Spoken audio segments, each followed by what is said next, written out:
Hey everybody, welcome to this week's episode of With All Due Respect. We are your hosts. I'm Ryan Shead. That's Marcus Flowers. Brother, how are you doing?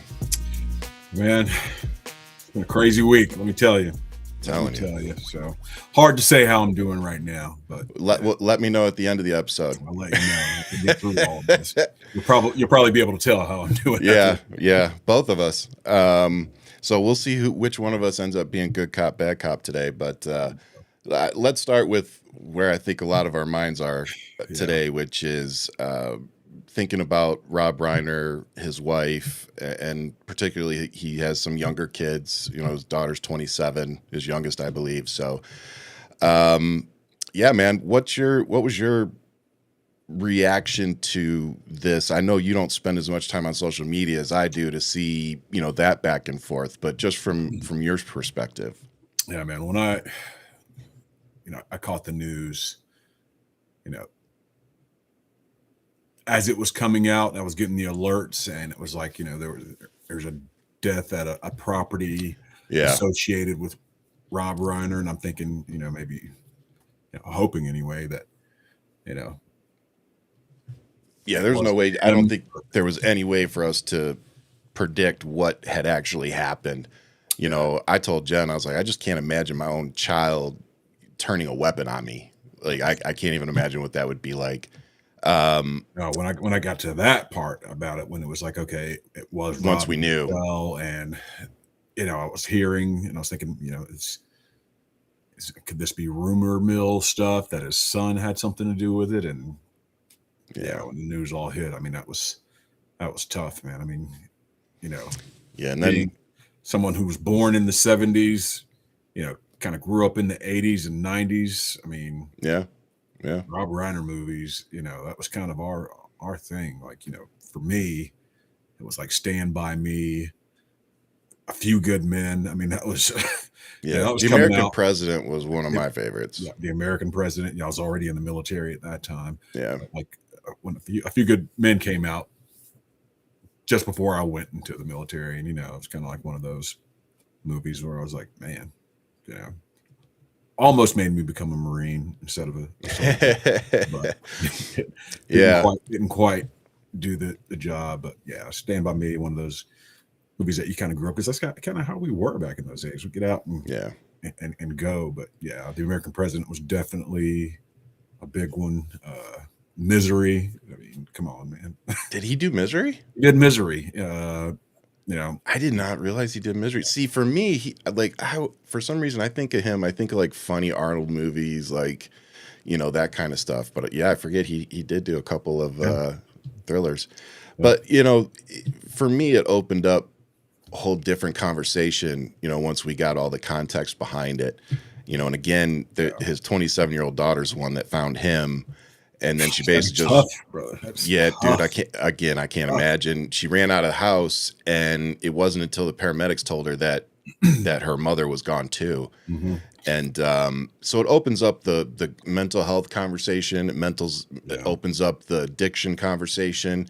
I guess the son had a long list of addiction issues, mental health issues. So which in and out of rehab. Yeah. So of course those things all, I'm sure, played a part in this, and which is unfortunate. But for me, just from a mental health part, it's like that's why we need to pay attention to this crap. I mean, We can't keep the stigma going.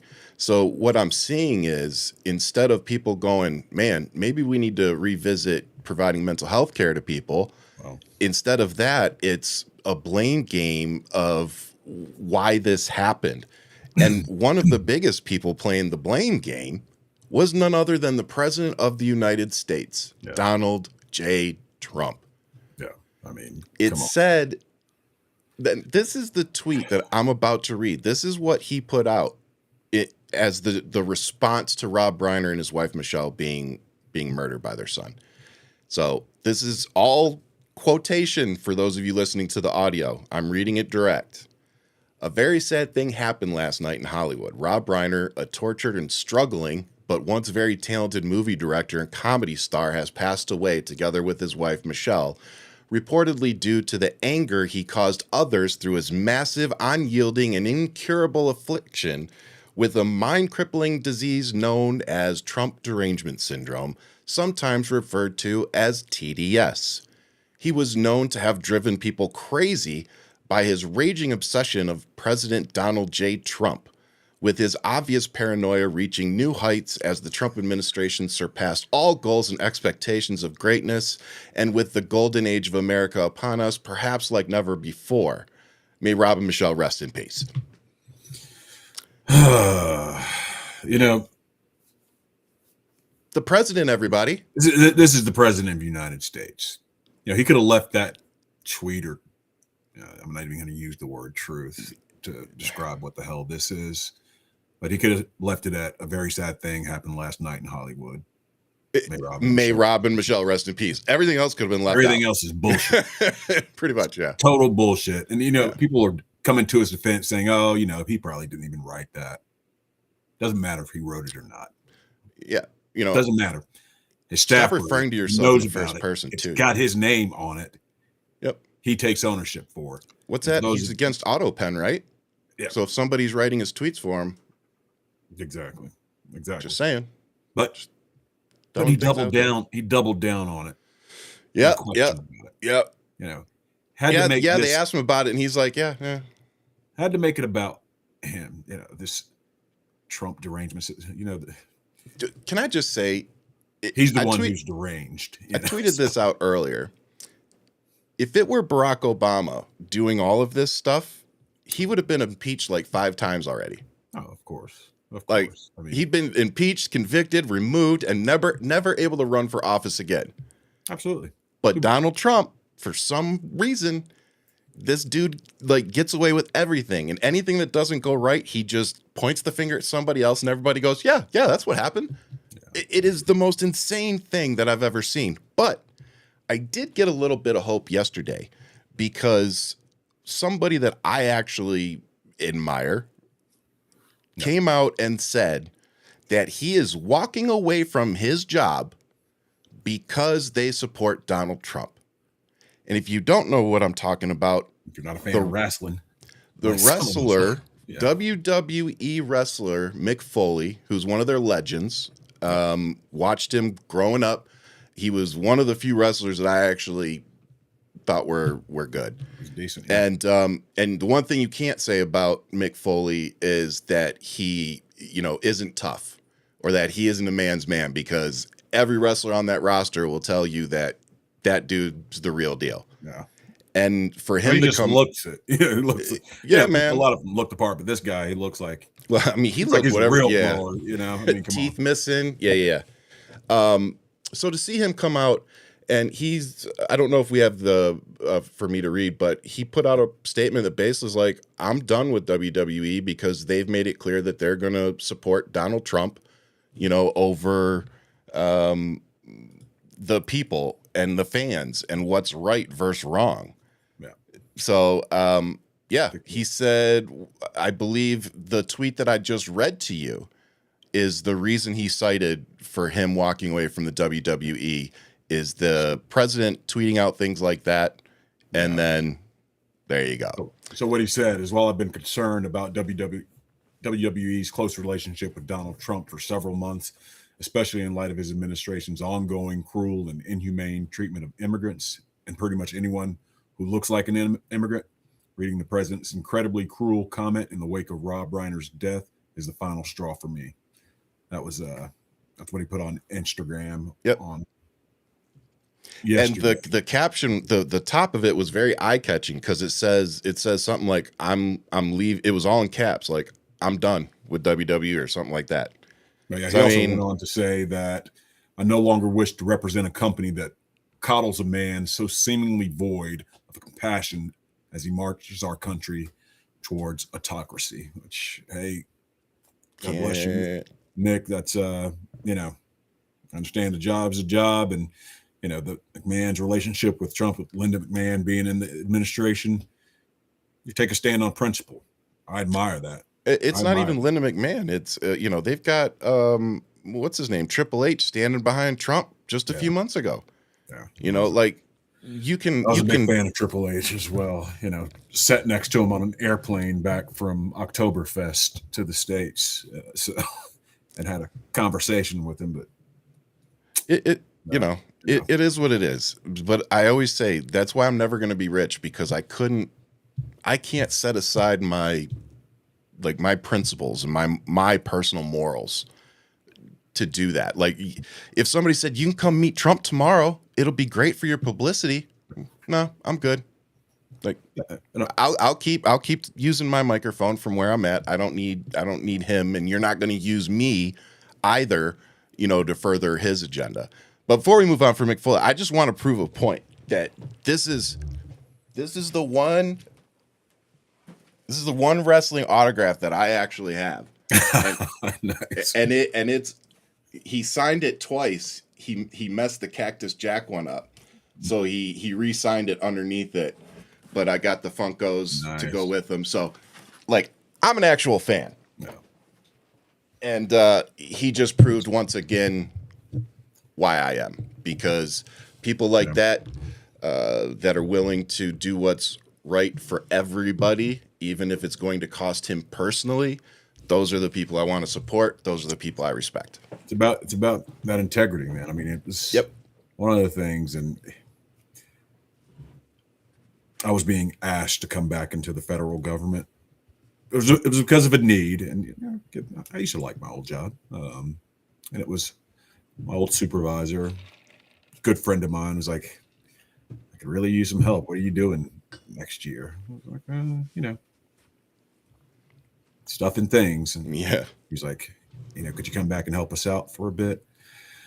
I said, in a Trump administration, I did that the first time. It was bad enough that I left. I don't think I could do it again. Nope. Not even for a little while. So, not even as a contractor. Yeah. Contracting was unstable enough as it was in terms of job security. Yeah. Like now, you know, they'll throw you. They'll come in on Christmas Eve and fire you. Like they don't care. No, speaking of not caring, after that, you know, it was after that administration that I left federal government and came, and you know, I was a defense contractor once upon a time. You know, once they found out that, you know, I was going to run for Congress as a Democrat against that guy's people, they were like, look, we'd like you to sign non-disclosure agreements. So you know, we can't get tied in it. And it's that fear is real across the board. Yeah. Across the board, people have that fear, you know, and for me, it's never been about that. It's been about integrity. It's been about your character. Yeah. It's what you do when no one's looking. What you do when everything in your heart tells you, look, this is not the way to go. Yep. You do that anyway. You go that way when you know something's not right, but you go with it. It says a lot about a lot of people. And I think we're going to be talking about somebody who I feel knows better, feels one way in our heart, but yet does the wrong thing for political expediency, for, you know, the cameras, for a high position, for what comes next. And that's Susie Wiles. Yeah. Trump's chief of staff. Yep. But we're going to talk about several people in Trump's cabinet today. Yeah. The one I want to start with is because we're talking about doing things the wrong way. So I thought bringing up Pete Hegseth and the strikes in the Caribbean would be a good place to start. He's another one of those. Yeah, man. He's another one of those. That's who I was thinking of as you're saying that. I was thinking of Hegseth. Susie Wiles is his chief of staff, but Pete Hegseth, the Secretary of Defense, and I've watched him talk about, this is in the past before he was a part of the administration. Yeah. Not following illegal orders. Yep. Watch him talk about that. Yep. And telling soldiers they shouldn't and don't have to. Well, of course. You don't follow illegal orders. And now he's singing a whole different tune. And the part of this that I want to remind people of, and this is me personally saying this, because I know some things I just don't want to get attributed to you. But I just want to remind everybody that I just lost what I was going to say because I want to make sure you didn't get in trouble for it. So, but let's put Pete Hegseth on here because there's going to be a bunch of people. Oh, now I remember. The Democratic Party signed the $900 billion defense budget bill. And when all the Democrats that needed to voted for it, I think it was over 150. Don't quote me, but it was quite a few. And they voted for it, and the biggest thing they got was, we're being promised that the Pentagon's gonna really take a good look at releasing that video. Yeah. Well, we got a response to a select. Let's take a look. Go ahead. It is the 22nd bipartisan briefing we've had on a highly successful mission to counter designated terrorist organizations, cartels, bringing weapons meaning drugs, to the American people and poisoning the American people for far too long. So we're proud of what we're doing, able to lay it out very directly to these senators and soon to the House. But it's all classified. We can't talk about it now. We're also going to tomorrow allow the HASC and SASC to see the unedited video of the September 2nd, alongside with Admiral Bradley, who has done a fantastic job, has made all the right calls, and we're glad he'll be there to do it. But in keeping with long-standing Department of War policy, Department of Defense policy, of course, we're not going to release a top secret, full unedited video of that to the general public. HASC and SASC and appropriate committees will see it, but not the general. Well, let them decide if the public can see it. Yeah, the only the House Armed Services Committee and the Senate Armed Services Committee, for those of you who don't understand the acronyms, let them decide if the public can see it.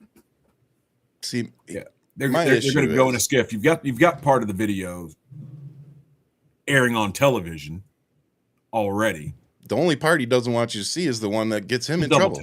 The one that gets him in trouble, and that tells you everything you need to know. Because just his demeanor. Yeah. By the way, now, dude, he's a little deflated right now. He doesn't have his chest all bowed out like a cat with diarrhea anymore when he's talking about this stuff. He's a little deflated right now because he knows. He's looking rough. He knows. He knows he messed up. And again, the whole reason that we're having this discussion is because one of the original people that they gave this order to said no.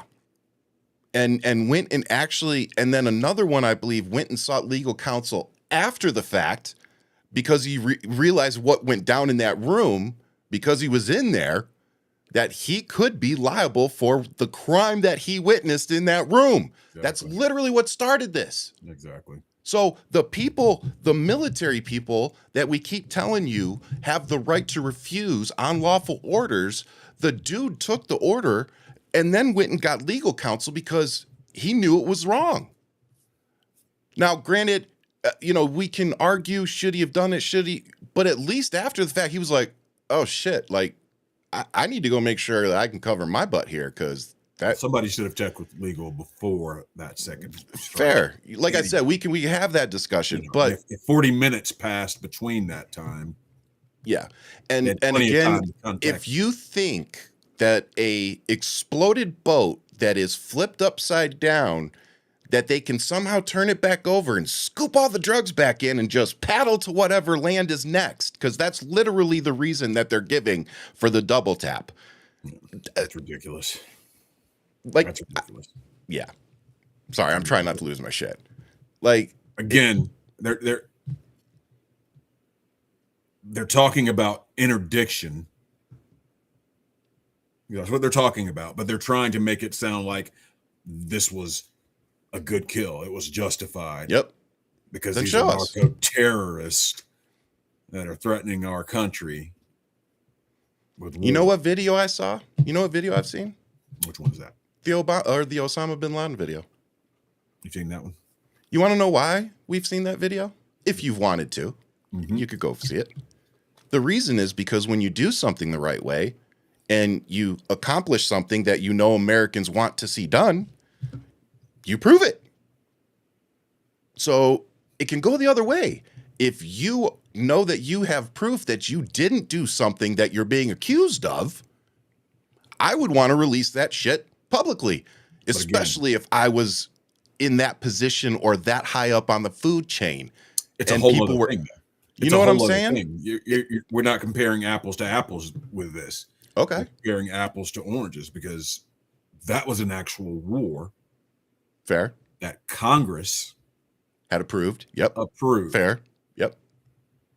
And, there's no doubt, there was a declaration. Yeah. That was a kill mission. We weren't going to go and, and I'm sure they talked with, how they planned that operation for 4 or 5 months before. And they didn't even let the country know. Yeah. Well, it was Afghanistan they went into, right? It was Pakistan. Pakistan. Sorry. Thank you.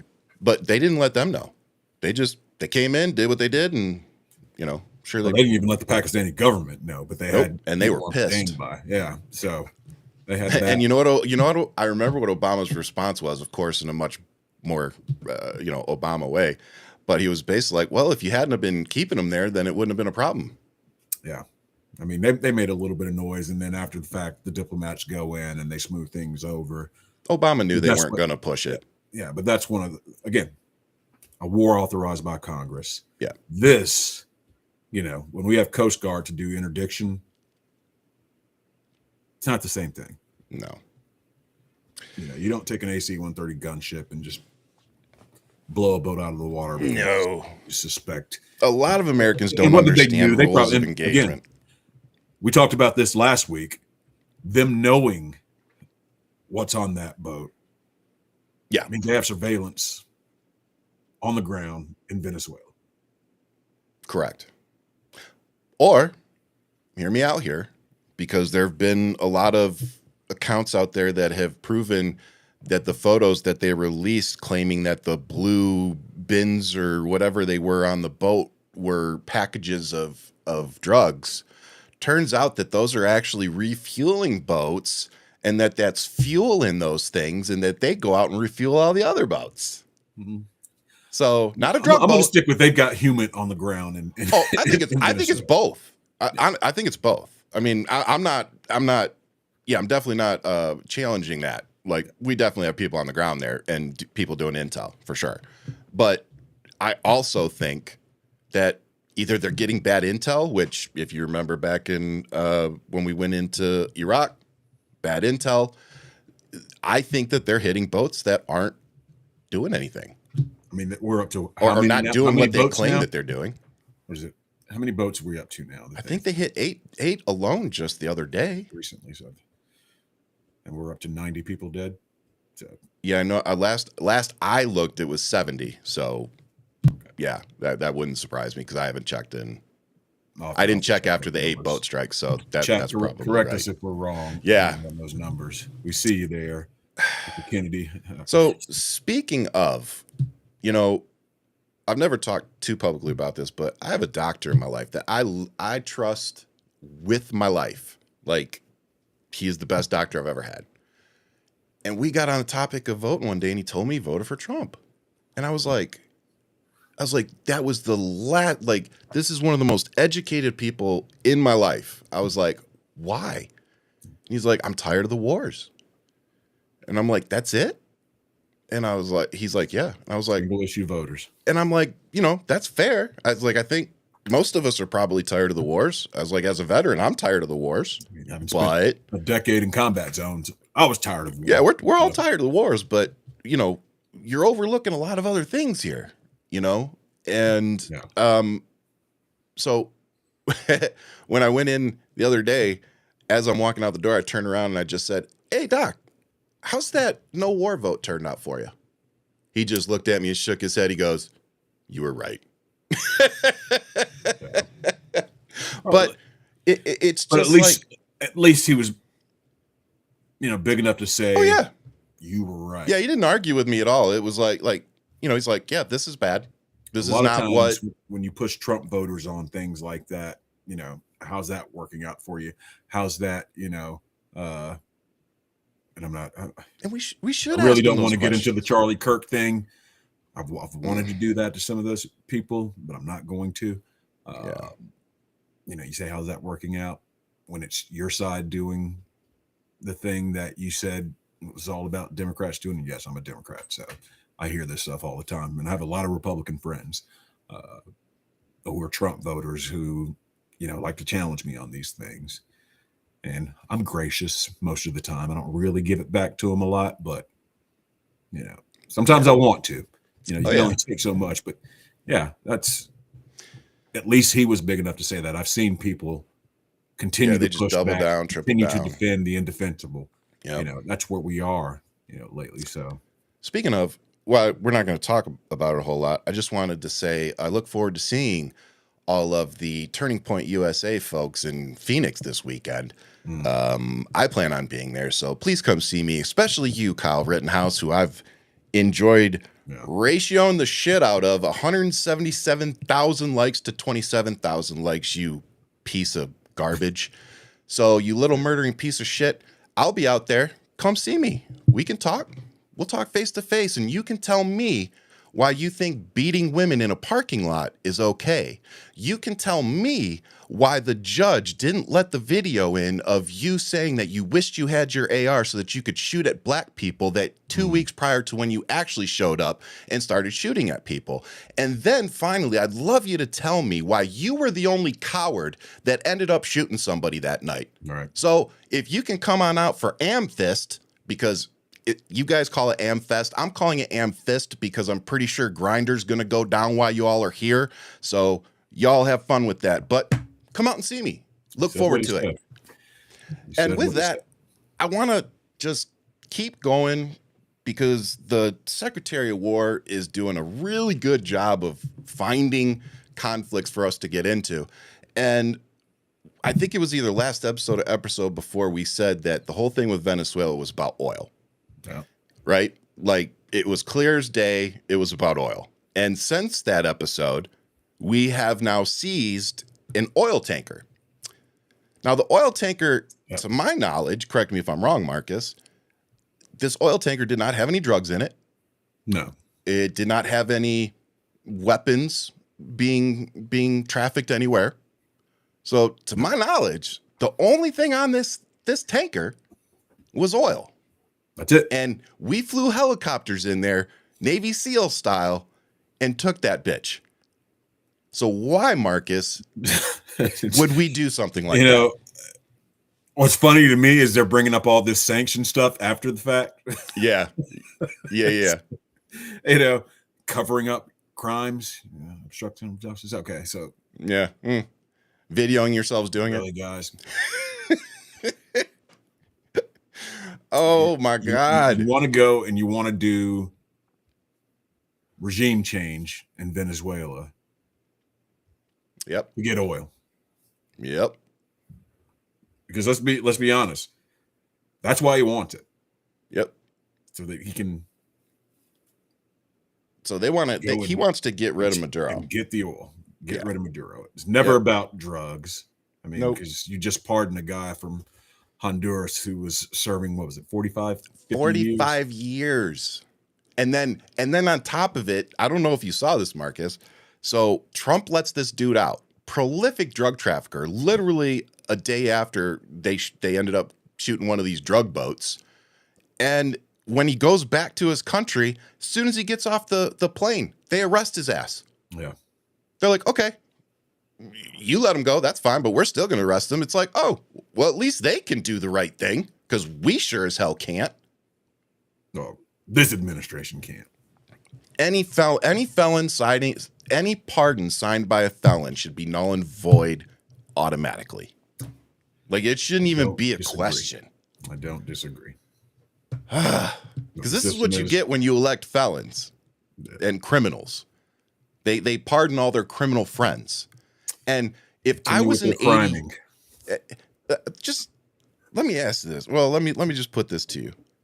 If I was an 80-year-old man with swollen ankles and heart disease that's well documented for at least the last 15 years, and I knew that I had no election to run for, and I was a criminal up to my eyeballs, and I had one of the most powerful positions in the world, what would I do with it?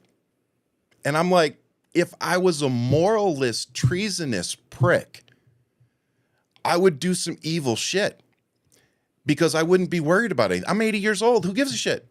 I'll pardon my whole family. I'll make sure my 18-year-old son has got $150 million in crypto. Oops, did I say that? Corruption, continue criming. And pardon whoever you want. And what he's doing. I would be selling the pardons too. Yeah. No, he's probably doing that. He did some of that in his first administration, I'm sure. So, And the Vanity Fair interview, to me, just confirms a lot of these things that we say.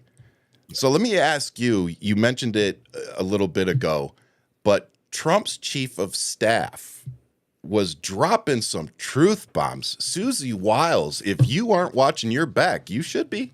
I don't think she's worried. I don't think she's worried about it. You know why? Because she knows where the bodies are buried. That's why. Yeah, I don't think she's worried about it, brother. And she's one of those people. And look, I've done interviews. I haven't done long form interviews like that where it's over multiple sessions. Yeah. But I've had interviews where, maybe my words were taken out of context a little bit, but they were the right words or things that I said. Yeah, for sure. Yep. Same. But this ain't that. Nope. This definitely ain't that. She said what she said. She meant it. She compared the guy to her father, who's an alcoholic. She said she's seen it up close and personal.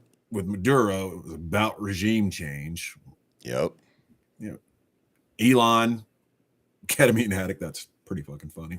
I gotta admit, she went in on him. When you're going in on people like that, yep, there's no mistaking that when nope. you're saying things like that. So, and she said that Trump was wrong on the Bill Clinton thing at Epstein Island, which means Trump knows it's wrong too. Yeah. So, yep. It's just things that they say. But here's one of the things that I hear about her and how she sees the role of chief of staff. Whether she believes in what the president is doing or saying, it's not her job to try to correct him, to try to. It's just to accomplish whatever the task is. Or whatever he wants to do. Right. Whatever he wants to do. And I disagree with that. I disagree with that vehemently. Your job is to protect him, to be the gatekeeper, to keep people out of the White House who shouldn't have access to him. Shouldn't have access to him or don't need access to him. Yep. To keep him on the right path. But it's not to make sure he gets everything he wants. No. But I think she sees her job that way and she totally disagrees. And I can't do that. It's about integrity at the end of the day. But that's you got to, as a chief of staff, you're supposed to tell him what you think, how you feel. But he's not going to listen. That's the issue. He doesn't listen to anybody. Yeah. Not even the people close to him. And that's, at the end of the day, that's the issue with all of this is our Constitution, our government, everything was written and built on the premise that you would have people in these positions that would do what was best, not for one man, not for one person, but for the greater good of America. That's it. And when I've said it so many times, and I don't know how you can argue it at this point. I said January 6th was the dry run, and that through that process, Trump and his team, sorry about the dogs, Trump and his team learned the positions that he was going to have loyalists in to accomplish that if the time comes for a second. So they learned a lot in that first administration. They sure did. They learned a lot about how to fix where they went wrong. How to skirt the guardrails. Yeah. And how to get rid of the people who understood their oath. Yep. How many people testified against him? They were literally in his administration. There were so many, and you had the threats that, I guess it was DOJ that they were going to leave en masse. Yep. If he tried, I can't remember what it was that he was trying to do. He was trying to fire somebody. And they were like, no, it's just leave. all insane. All of us will leave if you do this. But that's when he had people still in the government who weren't sycophantic. Yes. And, while some people are coming to Susie Wiles' defense, I think, when she shows that she understands that these it makes things them are worse. wrong, the things that he wants are wrong, and he shouldn't be doing them, and he acts like a kid, and you're enabling be in the position, but she's going to give it to him anyway and help him accomplish it. Yep. It feels sycophantic to me, and it just feels like it lacks integrity. It's like Marjorie Taylor Greene. It's the same thing. Like I told you that the other episode. What she has shown me, what she has shown me through this is she's not stupid. She knows exactly what she's saying. She knows exactly what she's doing. And she's out there today or yesterday saying, we should stop supporting Trump. We're not in a cult. Yeah. Bitch, you were in a cult for the last fucking 4 or 5 years. Yeah. But the minute the cult turns on you, now all of a sudden. Now it's a problem. See, so when you benefited personally from said cult, cults are good. But when the cult pushes you out because you've become a liability, now your cults are bad and you're going to attack the person that you just spread propaganda for the last 4 years. And how many times have we seen that Buckethead. How many times have we seen that story told where he turns on, or MAGA turns on their own, they eat their own. All you got to do is say something negative about Trump, and it's like, and they'll go, you're done. Candace Owens, who, whatever you think about her and that performative bullshit that she had going on. Yeah, she's definitely on her. Yeah. Over the Kirk thing. Marjorie Taylor Greene is the same way. I mean, people usually tell me out or ask me out on the campaign trail, ask me and tell me and say things that show she's crazy. Is she crazy? Is she an idiot? Is she dumb? No, she knows exactly what she's doing, which makes it worse. It makes it way worse. It makes it worse in my book. So. It totally does. Because if you're doing something, that you're like, I use the word ignorant. Ignorant to me isn't a horrible word. I'm ignorant about things. I say this all the time. I'm so thankful that I found people in the transgender community that gave me a little grace to find my way, to be understanding them, their community, what they deal with, and, just trying to open up my narrow vision of what I had been conditioned to think about trans people. Getting educated on. Yeah. So it's like as simple as that. I can fix my ignorance, but if you're a stupid ass, very rarely are you going to be able to fix that. Yeah. So do you have the capability to intake information and change your position on it? And if you don't have that capability, then that's not ignorance. You're just stupid.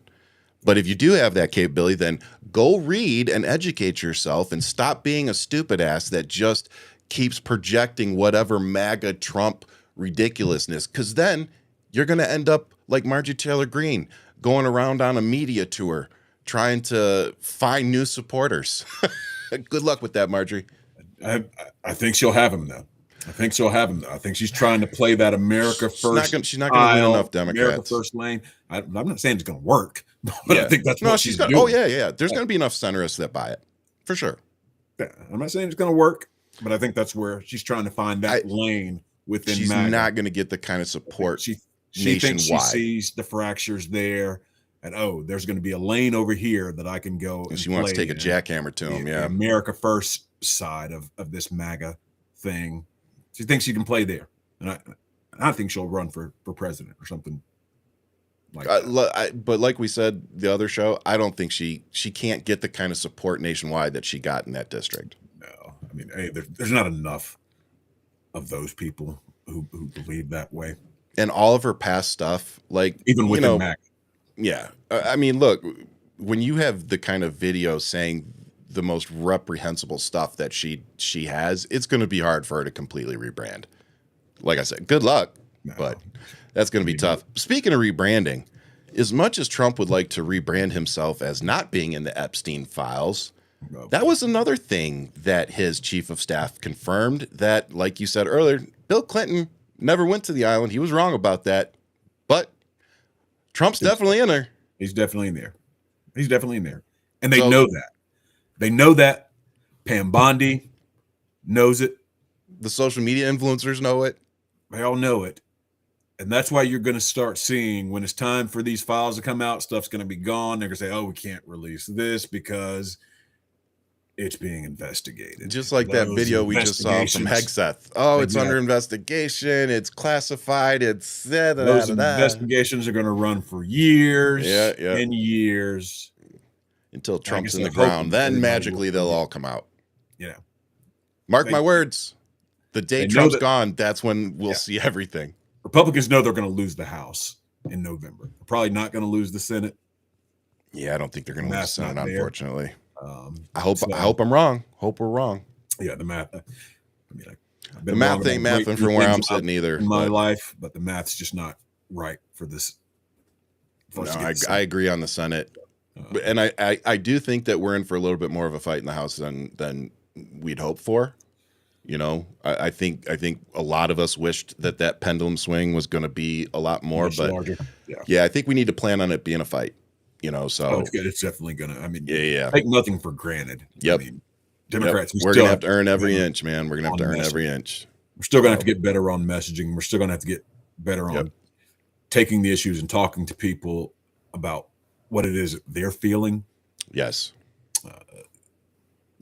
I'm working on an event. We're getting some help, in places like Indiana where you wouldn't expect that help, where some Republicans are pushing back and saying, no, we're not going to gerrymander our maps like you want us to. So thank God. That's a little bit good. Texas is probably not going to get the 5 seats that they're hoping for, but hey, Well, like I said, you set that precedent in one state, and the Supreme Court lets it slide in one state, then you open it up to the Democrat states too.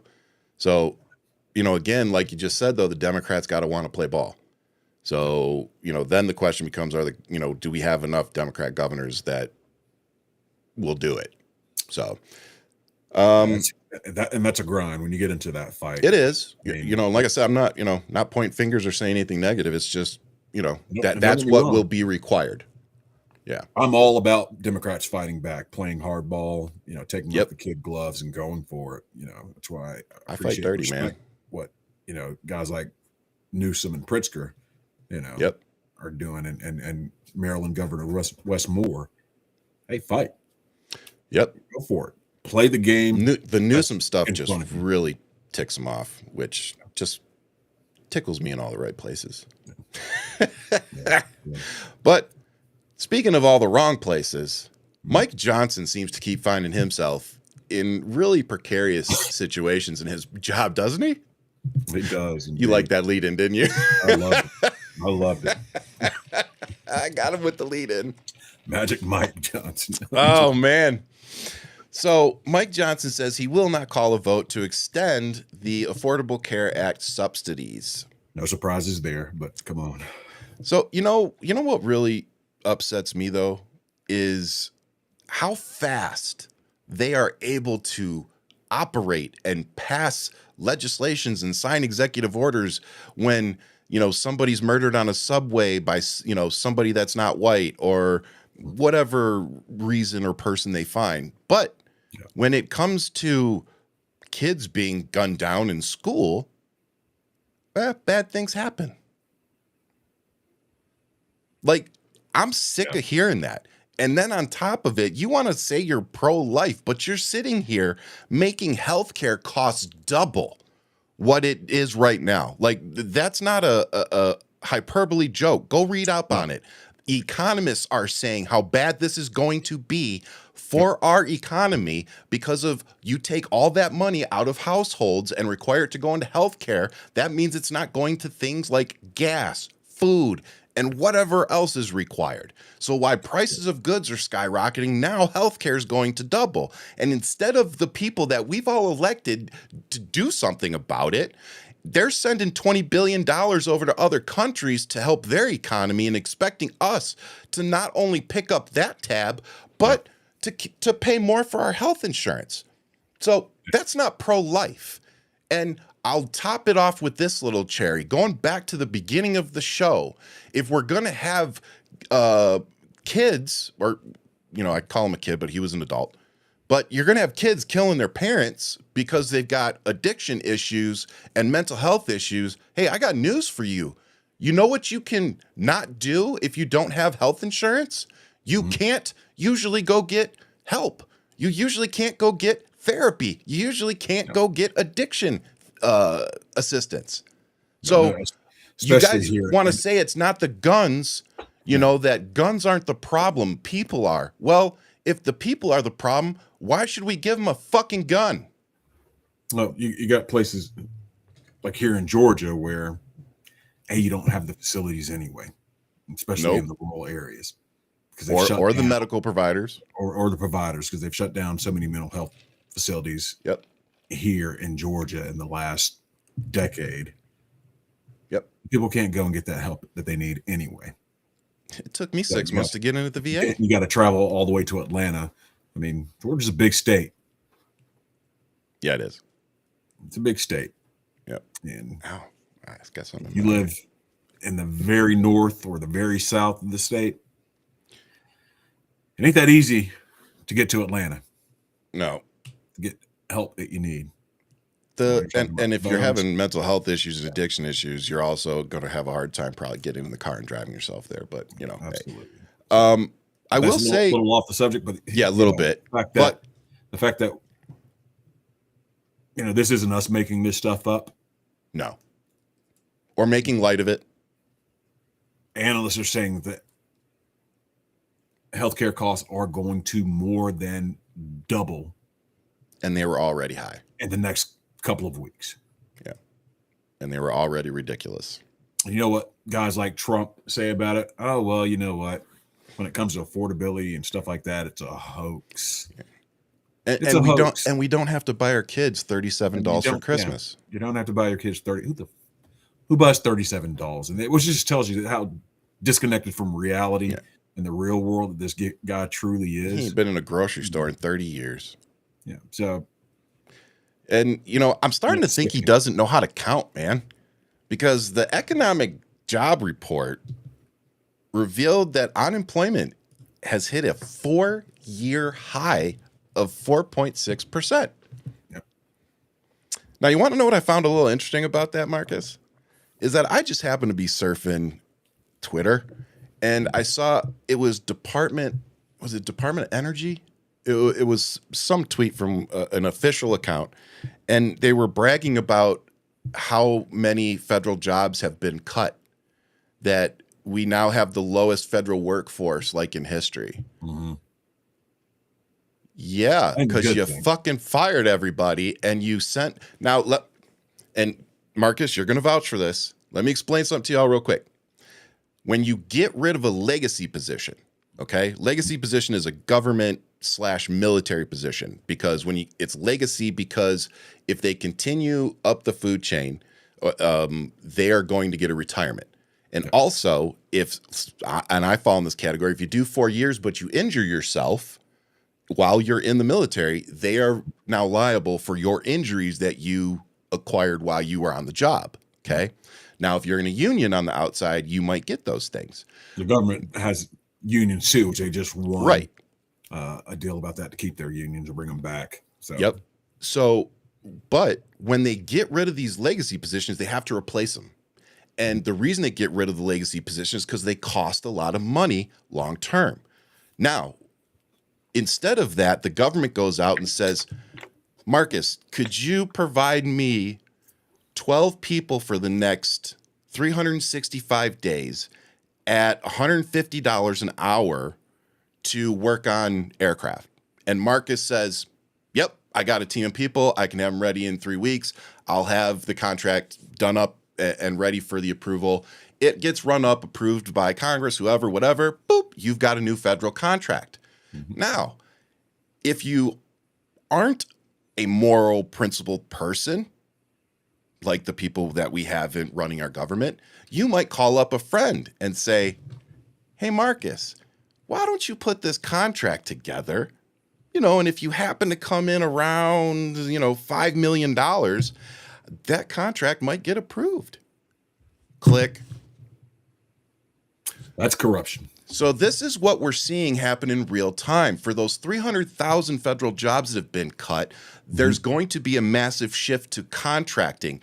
And I can give you a real life example. Here in Tucson, Arizona, we have Davis-Monthan Air Force Base. I was lucky to get one job posting a year that I would qualify for as a contractor. Now there's about 20. And the reason is because they're moving operations to Davis-Monthan. And if you go see what Davis-Monthan has, then you might start connecting some dots. Okay? No, this is a problem. I don't want to get into like the colors of money and all of that. Yeah, no. Defense financing and stuff like that.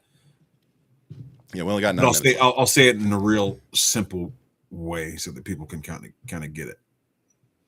You cut all of these jobs from defense, from state, from DOE, from Department of Education, from all of these different agencies, CDC,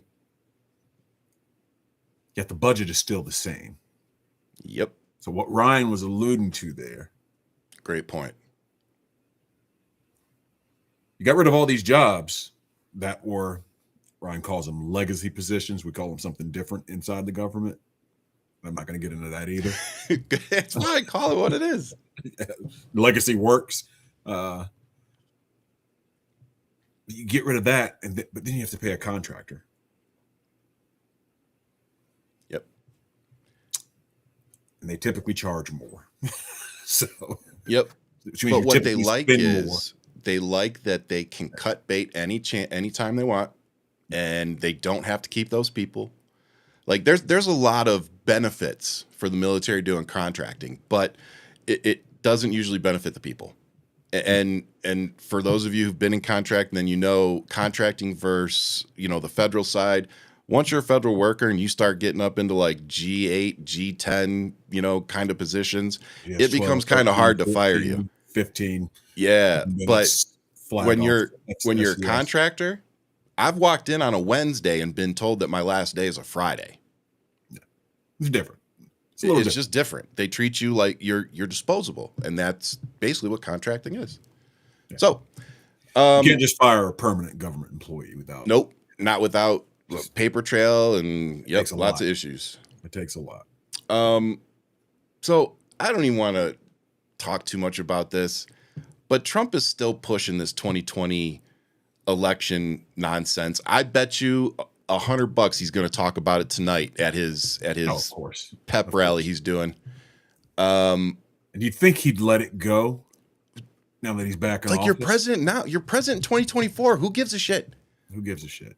And by the way, it's unfortunate for Trump because data and graphs literally show that Biden started correcting everything, and then Trump took back over, and now everything's going out of control again. Yeah. So I mean, it's right there in a graph. But now, the amount of pardons this dude has done in 10, 11 months is insane.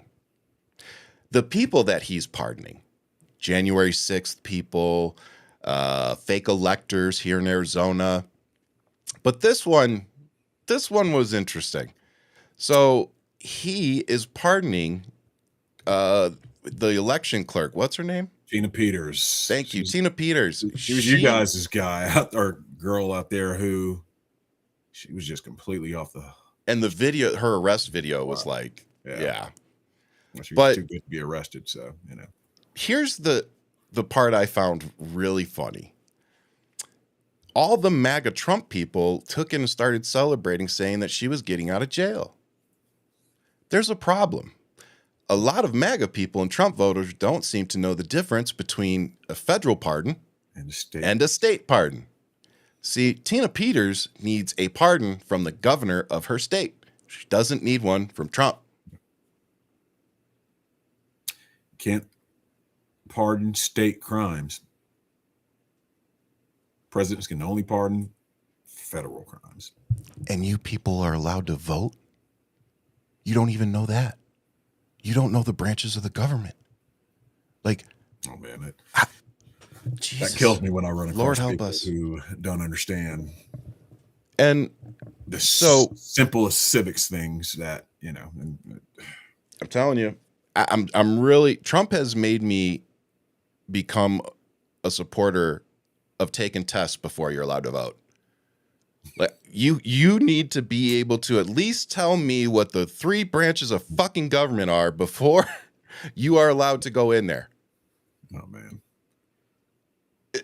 It's like sad there needs a to lot of people don't know that. You know what I'm saying? Like there needs to be some simple questions like, do you understand what you're doing here? Like, oh my God. So speaking of not understanding things, I don't think Trump actually understands what the hell AI is. He sure as hell doesn't understand what 5G is because when they announced 6G last week, he said that he had a lot to do with the 5G thing and then revealed that he thinks 5G is a camera. I'm not talking to you, Siri. But so Trump is now suing BBC for what is it, billion or something like that? Several billion. 2 billion. He's suing them for taking a video and cutting it a certain way to make it seem like he sent people to the Capitol on January 6th. As if we all didn't watch it live and hear what he said and watch him go into his limo and start getting pissed off because the Secret Service wouldn't take him to the Capitol. Like all that stuff didn't happen. Okay. So, yeah, this is just another frivolous lawsuit. And it's meant to intimidate, and it's meant to shore up money with these they're not going to take it to court. I highly doubt they will. So they'll settle with Trump for some stupid amount of money and an apology, which is ridiculous because at the same time, he signed an executive order saying the states can't regulate AI in any way, shape, or form. So it's like, okay, so you don't want AI and videos edited to make you look bad, but it's completely okay for AI to do that shit to me and everybody else. So, but since I don't have the resources to sue you for $2 billion, I just have to sit here and take it while the rich people all get to play and clutch their pearls. Got it. Well, I hope BBC doesn't settle this out of court. Or from a business standpoint, they will. Don't bend. I mean, they don't want the publicity. Trump's the most litigious president in the history of our country. If he didn't have lawyers, he would be homeless. Yeah, he would. So, speaking of homeless, there's a lot of people that aren't going to be allowed to travel to the United States now. Donald Trump is using the National Guardsman that was killed in D.C. as his lighthouse for restricting the passports that are able to travel into the country. Marcus and I were going through some of these. We had a few questions of where these places might be, and turns out they were places like Angola and Cuba and Dominica and Zambia, Zimbabwe, Tonga, Nigeria. Those all sound... So what's the through line there? Yeah. I don't think people of my complexion would fare too well in those countries. There's a through line. Can't quite put my finger on it. Sierra Leone, Somalia, South Sudan, Syria, Yemen, Laos, Afghanistan, Burma, Chad, Haiti, Iran. Yeah. Maybe Susie Wiles should have disclosed that in her Vanity Fair. That's going to be thing, the but, next interview. Trump doesn't want black or brown people coming into the country. Yeah, while only letting white South Africans in, by the way, and then claiming that we're the ones importing borders. Yeah. Oh God. Oh, and then what on was top it, of Sweden or Norway that he said he Sweden. wanted? Sweden. More Swedes. We need more Swedes. God, again, had Obama said some shit like that, we need more Muslims here. Can we get some more Muslims? Oh man, they would for that. I wish he would have just done it. That's just basically what Trump's saying. It's exactly what he's doing. More white people and no more. We need more. And again, go look at Elon Musk's Twitter page. It is literally nothing but white power fear mongering. That's it. That's all it is. And the kicker is all those passports that he is not allowing in, even if you are allowed in, he wants any foreign tourist to provide a 5-year social media history before they're permitted into the country. And when they said this, it was specifically said that they need to check for any anti-Trump posts. Yeah, I think that. You know, I'm trying to think of the word for that. What's that called, Marcus? Narcissism. I'm trying to think. Let me tell you. He is. I mean, Susie Wiles said it basically. She's saying this guy's a narcissist. Oh, yeah. With the drug problem. Full stop. You know. Yeah. Not only is he delusional. Yeah, very delusional. But he's dementia. He's dangerous in a little bit too. Yeah, dangerous. I mean, he was dangerous the moment he walked down the escalator. Yeah, you're not right. You're not wrong about that. But and New Yorkers and everybody said, you don't want this guy as president. Are you kidding me? He didn't have a chance, but I know you'll remember this.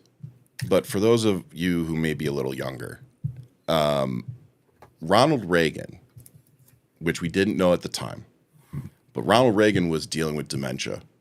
And turns out that in his last 4 years, that he started struggling, and especially the last year.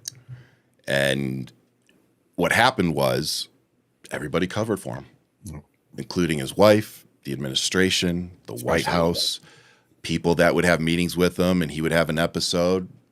NDAs were signed.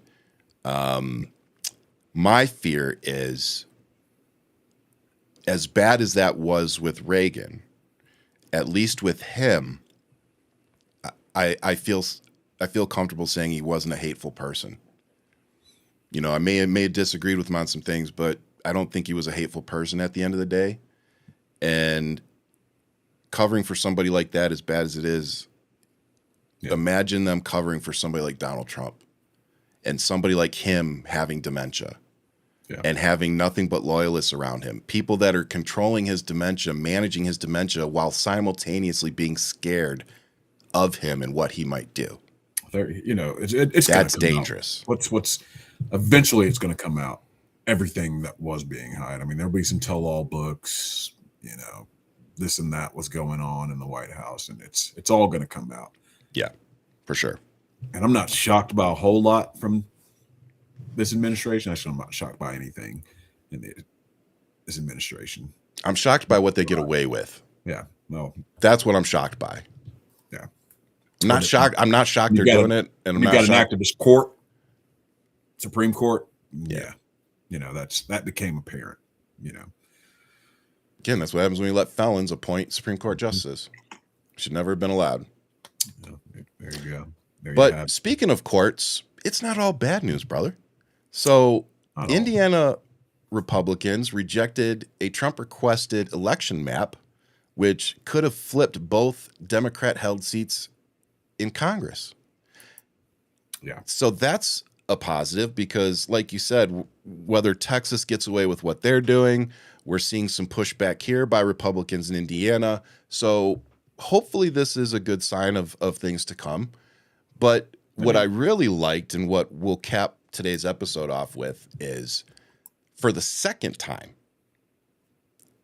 a grand jury in Virginia has refused to indict New York Attorney General Letitia James. Should have been They have indicted in tried the going first after place the this. first time, but I think most people knew it probably wasn't going to stick, but you never know. With Trump judges being sprinkled in everywhere, who knows? But for me personally, this is such a win because she has been in the forefront of this fight and taken a lot of the flack for us. fearlessly, Not backing down, letting them take her, letting them take it to a grand jury and just letting the process take out because she knew at the end of the day she didn't do anything wrong. Absolutely. So, I'm so thankful for her. I'm thankful for, the people like Jasmine Crockett and AOC that I see out there, taking them on the chin day after day, and they still show up to work the next morning. And as an American, I just appreciate the hell out of that. I'm glad the court saw that it was a frivolous attack on her brought on by the Trump administration. Isn't it funny that it's the Trump administration that's actually, doing all the political persecution and charges? That's it, brother. I mean, that's when they're going on and on about, oh, the Democrats are doing that, Biden's doing this, and political persecution is that, political persecution, this, that, and the other. And look who's doing all that. Biden did none of this stuff. No. None of this stuff. He stayed out of it. Or Obama. Or Obama. Think about some of the things Obama could have done. In Obama's last year, he could have pushed Merrick Garland through. He could have pushed him onto the court, but he decided not to because he didn't want to play ball that way. Well, now we can argue if he should have or shouldn't have, and if Garland, would have been a good justice. We look at what Mitch McConnell did as soon as he had the opportunity. I was pissed. I was like, I wish 2 weeks. That was one thing I thought I wished Obama had done because he didn't have another election to run. Fuck it, push him through. Yeah. So that was where I was with it. But, like I said, there's always going to be things that you're going to disagree with about somebody you support, and that's okay. Politics isn't about purity. It's about getting the mission accomplished and putting the right people in the positions to get that done. And again, that's part of what we want to do here on this show. I'm putting together a get-together for a senator here in Arizona. We're going to do like a brunch thing, so looking forward to that and sharing that with you after the fact because I don't want anybody going after them before it's done. And we got 2 guests lined up for January on here, so I look forward to that. What is it? Bernard Hopkins, right? And so we got Bernard Hopkins, and then Chris Fowler, I think, is running out of Oklahoma. I served with Chris, so really look forward to those conversations and just keep y'all posted. So we will not be back until January, I believe it's January 8th. So we won't be here Christmas Eve. We won't be here New Year's Eve. And then we'll be back the next week. So look, here's what I'm going to ask. January 7th, sorry. Here's what I'm going to ask of y'all. Unplug a little bit. There's a lot going on. And we're all intaking this information every day, however much it is, and it's a lot of negative stuff. Look, so these are the holidays. If you're into the holidays, spend them with family. Spend it doing something you enjoy. Tune out and watch something on, one of the streaming services that we aren't trying to to bankrupt at the moment. Get some DVDs. There you go. Decompress. But no, yeah, we all need that because coming January, it's going to be midterm push for the next 11 months. So get that rest, enjoy your family, your friends, your dogs, your cats, whatever, your snakes.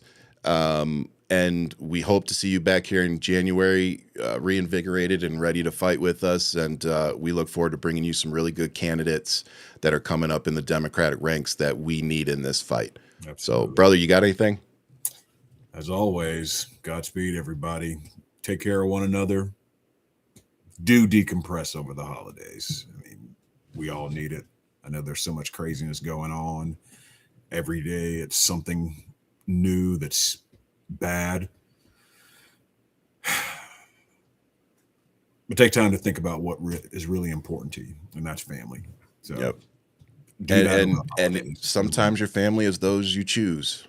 to be your family too. So that's true.